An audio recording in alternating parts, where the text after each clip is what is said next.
everyone, my name is Alicia Jackson, licensed professional counselor, and welcome to my channel. Today we are reviewing Married at First Sight, Season 17, Episode 14. Here at this channel we do a different type of therapeutic review where we get a little curious.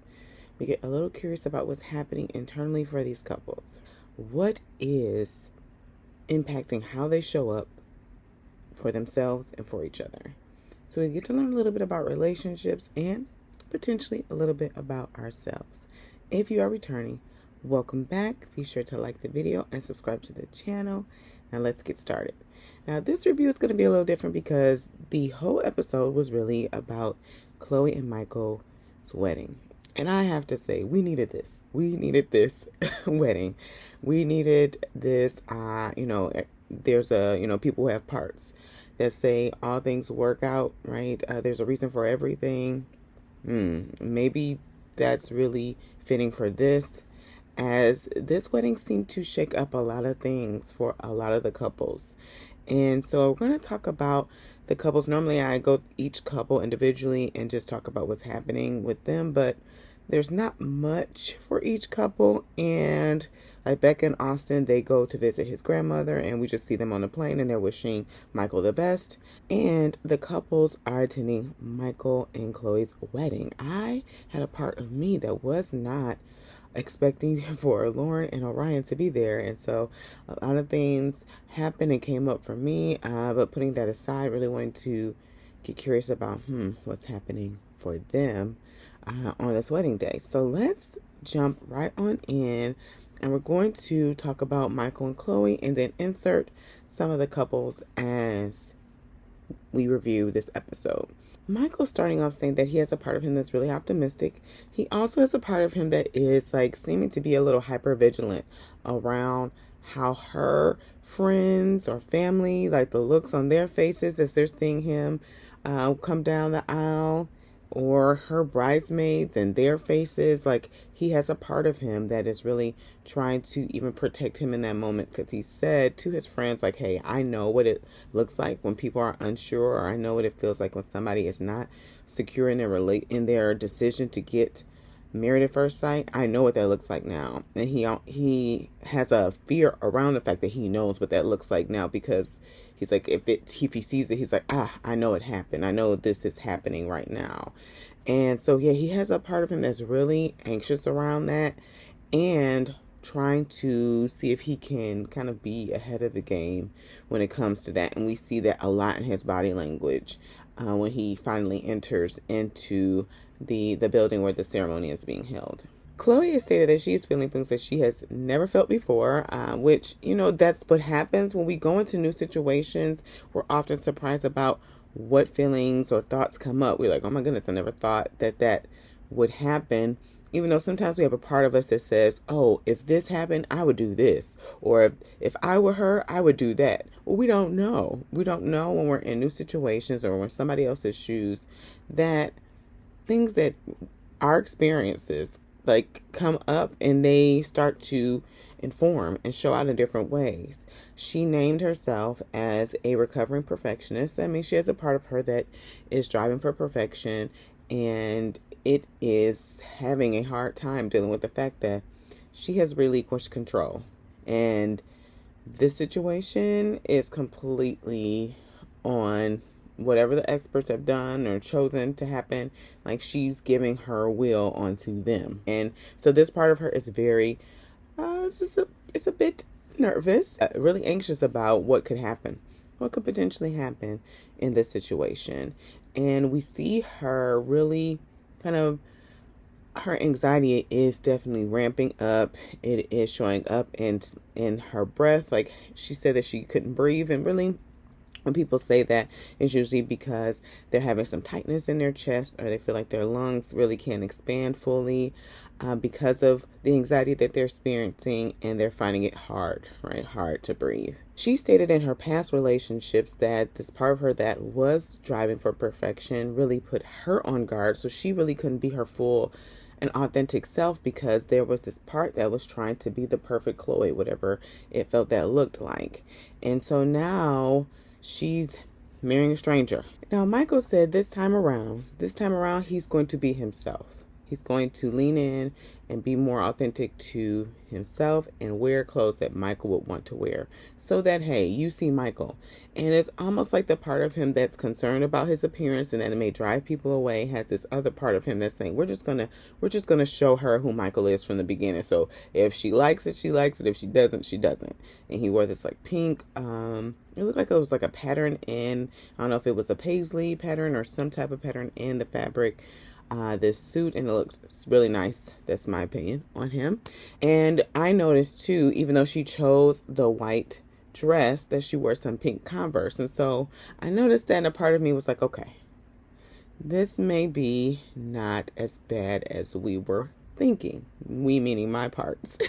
We're a little concerned about her perfectionism and the parts of Michael that are just more laid back, more laissez-faire, more open, more expressive. It's like, ooh, how is this going to match up? And so seeing that little part of her personality come out a little bit, I said, okay, we might be in the clear. And so her anxiety is ramping up, and it's almost like the producers perfectly timed this, where they give each other their gifts. She gets a diamond necklace, which I thought was so endearing. She took off her necklace that she had and put on the necklace that he gave her. And she gave him some cufflinks as well. And she said, her friend said, oh my goodness, this matches you. It's very dainty, just like you. So it's almost like he knows your style already. Okay, so we're in a good clear. And the person who really helped her to calm and give her reassurance is her mother. Her mother has a part of her that's very just like very endearing, very reassuring, just very sweet. She said, hey, we're all strangers at one time, and you guys are just strangers at the beginning. And hey, you didn't get to court. Hey, that's okay. We'll just continue to meet him and get to discover him, and it's going to be fine. We don't know. We don't know if things are going to be fine. And at the same time, it really feels like that's what Chloe needed to hear in order to kind of normalize what was happening internally for her and calm herself to really be open and present to what was about to happen. Now, we see Michael coming into the ceremony, and ooh, the parts of him that are very self-conscious, they are here. They're like, oh, I hope I'm not too nervous. I hope you're okay. Everybody okay? Did the wind blow my hair too much? He has his friend using hairspray to kind of keep his hair together. He has some insecurities about how he is presenting himself right now, like in front of everyone. Like it is up, and it is very present. He's not his normal kind of cool self that we normally see Michael, and you see the parts of him that are insecure and anxious. They are up, and they are out. Then Chloe finally enters. She finally enters the ceremony, and I think the part that was so reassuring for Michael was the fact that right when she saw him, she paused mid-step and just said, hello. And it almost like calmed that hypervigilant one that was like, okay, what is her face going to be like? What is her facial expression going to say when she sees me? Like the fact that she just greeted him with this like warm smile when she came down to the altar. She was like, give me those hands. She said that like multiple times during the ceremony, which just felt like a lean in. She was leaning into the process, really leaning into connecting with him. There were like multiple bids of connection during the ceremony. And so having those bids of connection for Michael, again, it's going to help him to even lean into her even more. So they were building that intimacy during their wedding ceremony. It was so nice to see that. Again, I say we needed this. And I feel like the couples needed this too. I really do. We saw the couples watching Lauren and Orion, Claire, Brennan, Emily. All of them were watching, and they're all in different spaces, right? Different spaces in their relationship. And so having them see this moment, it helps them, as they even named, like it helps them to remind themselves of why they started this process, why they chose to be in this process, and maybe even get curious about what's happening in their relationship currently. So Lauren did say at the after party that they had made a decision. All the girls made a decision that, hey, we're going to put our stuff to the side, and the day is going to be about Chloe and Michael. It's going to be about Chloe and Michael. We're not going to bring up our stuff, and we're not going to bring up our stuff to really cause any issues internally for them from the get-go, which is such a beautiful thing and a beautiful gift, really. They don't have to wrap any gifts for Michael and Chloe. That's a beautiful gift. Just allow them to enjoy and focus on their relationship without having their stuff be in the mix. Now the ceremony ends and they have a beautiful kiss. They go to their little section where they kind of have their champagne and get to know each other a little bit after the wedding. And Michael lets the cat out the bag of what happened. He is letting the cat out the bag with his humorous part in tow to be that protection. We see that he has this part of him that's like, this wasn't my first attempt, and the reason why you saw extra people at the wedding because those are the couples, right? So he's trying to lighten up the impact, and he's even using some language that's like, hey, I don't want you to think that I'm this broken man. So he's like this part of him that's trying to even control the way she thinks about this situation instead of leaning in to see how she feels about what he said. He didn't really give that a chance. He just said, hey, I don't want you to think this and I don't want you to think that. And that's a common thing that we do when we don't want somebody to feel or think a certain way. However, we don't have any control over that. And so she just said, hey, I believe that what happened was supposed to happen, and we are here, and this is the right fit, and we're gonna keep, this is the journey we're supposed to have. And so it was beautiful to see that they both have dogs and the like, so they have that in common, and it's like a great start, right? A great start. They're asking about, well, she's asking about his tattoos. They're really leaning in to get to know each other. And so then they go to meet the other couples, and again, so grateful that they're just meeting her, not saying where they are in their journey on Married at First Sight, but just saying, hey, nice to meet you. Nice to meet you. Nice to meet you. Okay. And so Chloe's having a little moment with the girls, and they let her know, because she had a little concern of like, hey, why did the experts not pick me first? Why did they look over me first? And I'm confused. And the girls just reassure him, hey, you are the person. You're the person that he was supposed to meet. Michael's a great guy. The way he went through that situation was with great grace, and he has really been a stand-up guy throughout this situation. You have a good person. You got a good person. This is going to be a great journey for you guys to be on. You got this reassurance. Their wedding pictures. The wedding pictures went off without a hitch. They felt very comfortable with each other and touching. Michael stated that he felt like they were building intimacy. You could see that. And she was like, this is supposed to be awkward, right? It was not. You could tell it was not. And you could tell that they were, even though she didn't say it until like the reception, that she was attracted to him. You could tell that. As they are feeding each other cake and cutting the cake, they are licking frosting off of each other. She's putting frosting on his beard. I said, okay, she has some playful parts of her. He did ask for someone silly, and she definitely has the 3 tenets, right, that he named: someone who's sweet, someone silly, someone who is smart. She is definitely that. So they're really moving forward, right? They meet each other's families and really get to know each other. His friends kind of gave her some tests like, hey, what if Michael, offers to, or says he wants to buy these $1,000 gym shoes? How are you going to feel about that? And she said, even though she is a minimalist, she has a part of her that identifies that way, that she's going to allow him to do whatever makes him happy. Even though his friend was like, I really want you to, kind of reel that in a little bit. I feel like that's ridiculous.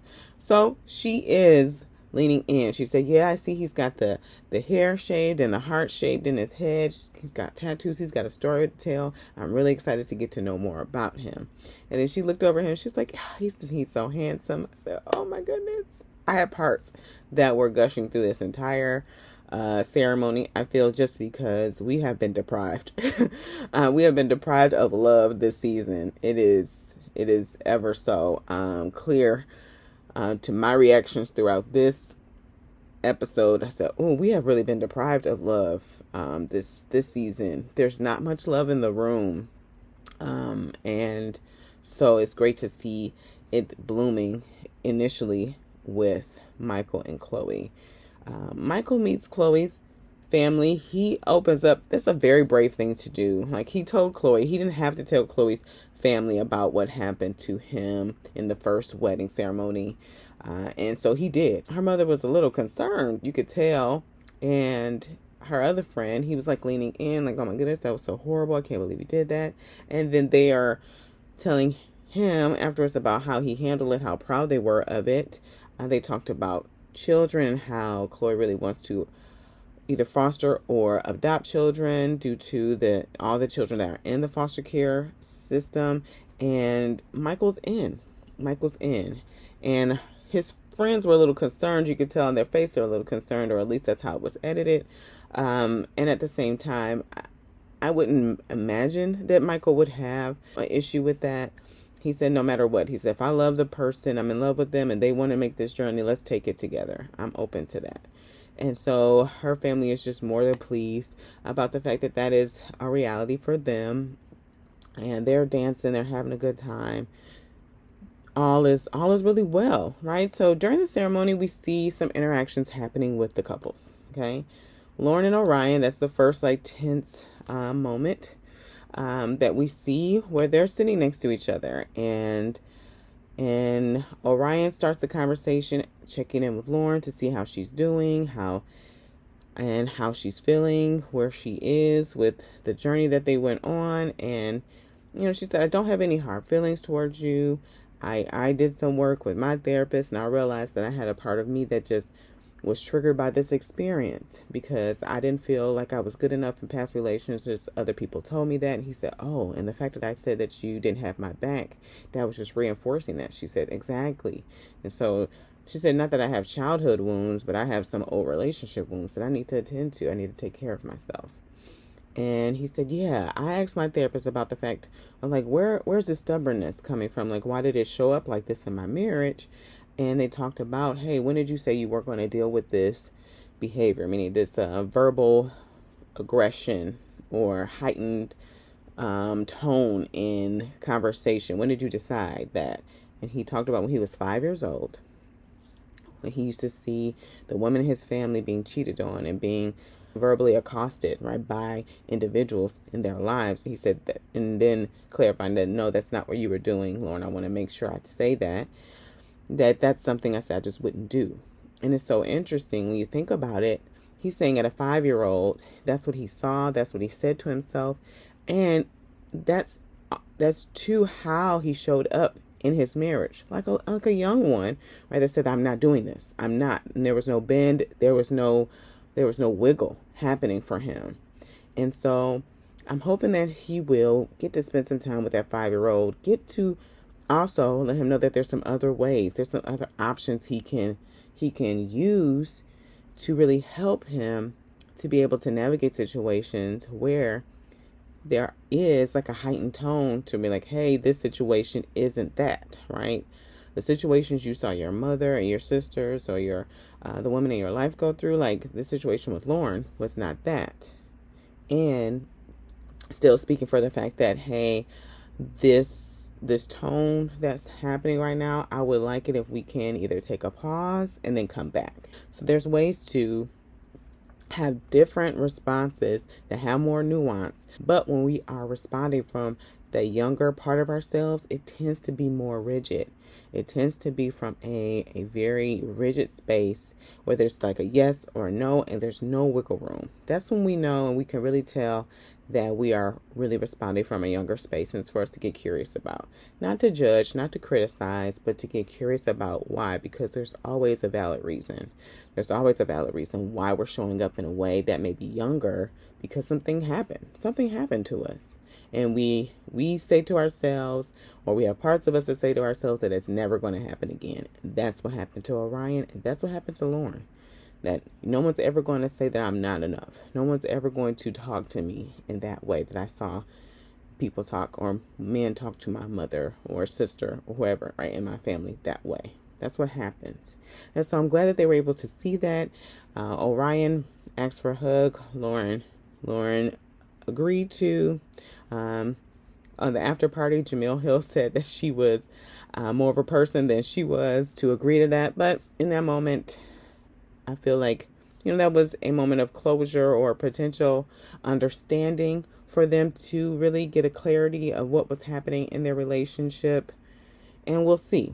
Lauren did say that in the after party, that after the wedding, they all went to go for drinks, and Orion kind of switched up and was kind of distant throughout the night. So don't know why that happened. Sometimes getting information, sometimes talking about stuff can ignite emotions and feelings. You have to take a moment and center yourself.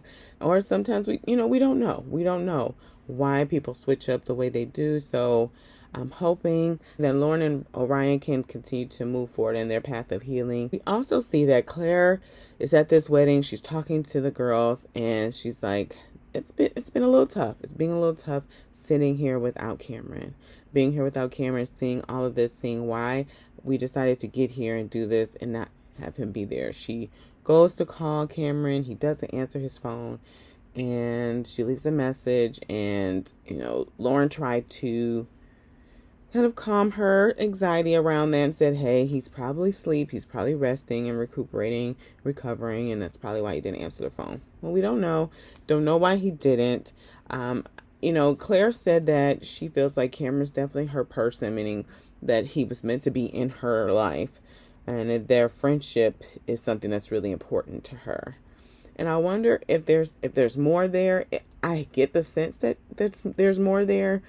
And at the same time, she's protecting herself because of where their relationship is, and saying, hey, we're for sure going to be friends. Like that's for sure what's going to happen. So we shall see, right? We shall see how things unfold with them. I do feel that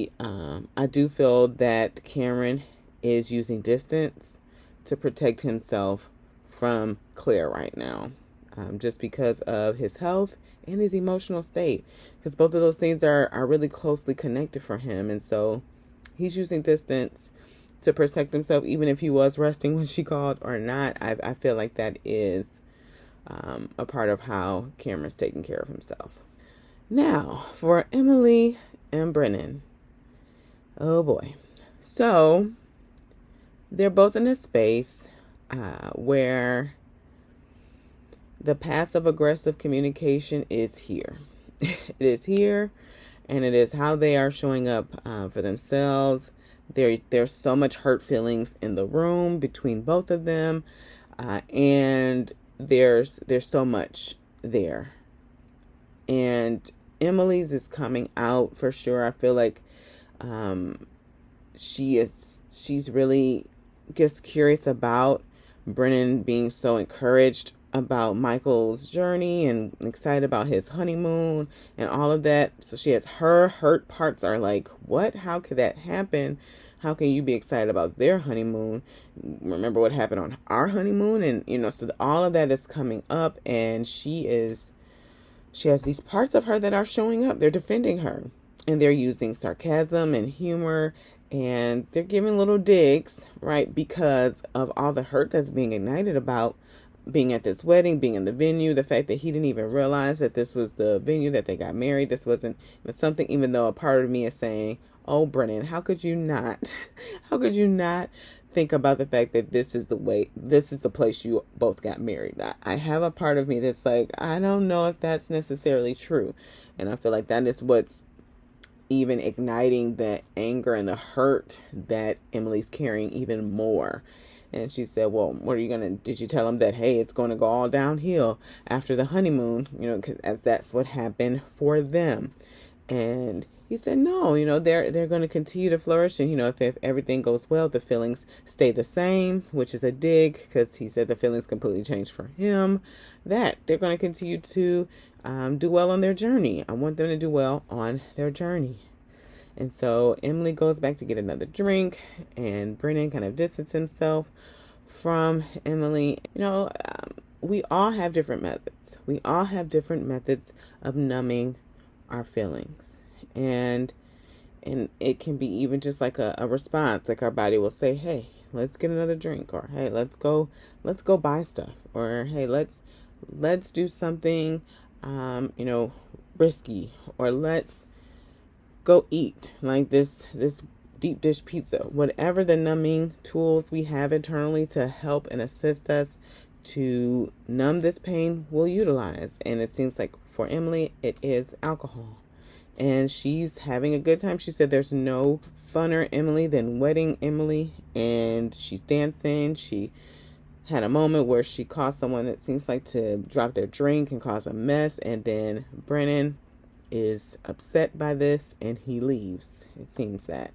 And so this is a tight space. I have a part of me that just really wants Brennan to be honest, right? To just be honest with Emily about where he is, to stop the stringing her along, because she has this part of her that's like, I know we had a spark at the beginning. I know that we have an emotional connection. Brennan is trying to say that we don't.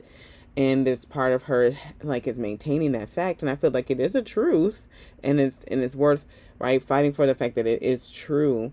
And at the same time, it also seems like this relationship needs to be dissolved. They need to release themselves from each other, right? To just minimize any more casualty, pain, trauma, re-triggered, all of that, just to really minimize that from reoccurring again. And I don't know if that's going to happen, if they're going to give themselves that peace, because Emily's going to be fighting for that. She's going to be fighting this part of her that's like, I know we had a connection.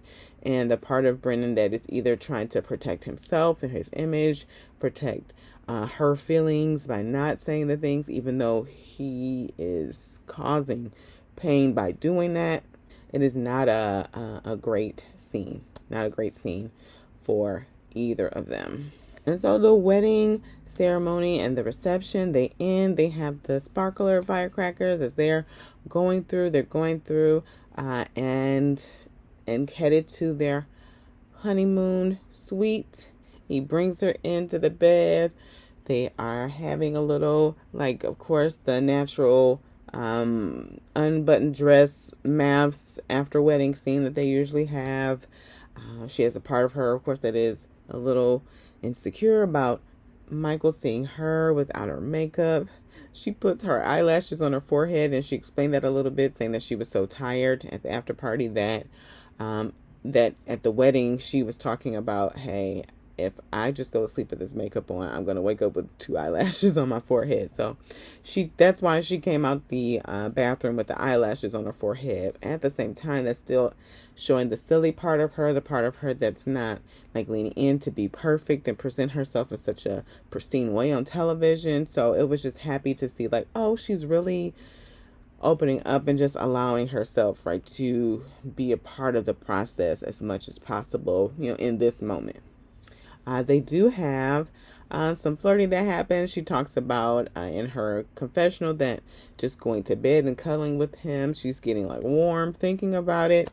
So they have some connection brewing, which is great. There's lots of cuddling happening, even though she has her bathrobe on. But hey, it's national television. She's doing what she needs to do to feel comfortable. So I get it. So this is a promising, really promising episode. I'm not holding my breath. I'm not getting my hopes up. And at the same time, this was really nice to see, especially a redemption story for Michael. He deserved it. He really did deserve it. And so we're hoping that things go well. And at the same time, knowing that in any marriage journey, there's going to be bumps and bruises. She did name that her father is battling an illness as well. So that's a lot to be navigating while getting married at first sight. So we shall see how their honeymoon goes, and how the rest of these couples navigate now having like this inspiration of love, where their couples, like where they are in their maths journey, how they navigate that. We shall see. How do you think that this wedding will impact how the other couples move forward in their math journey. What do you think about Michael and Chloe? Do you feel like they will still keep moving in the right direction, or will you feel like this is just short-lived and things are going to dissolve? Let me know your thoughts. And if you are still hanging with us, be sure to like the video, subscribe to the channel, and as always, be cool, be calm, be centered. Peace.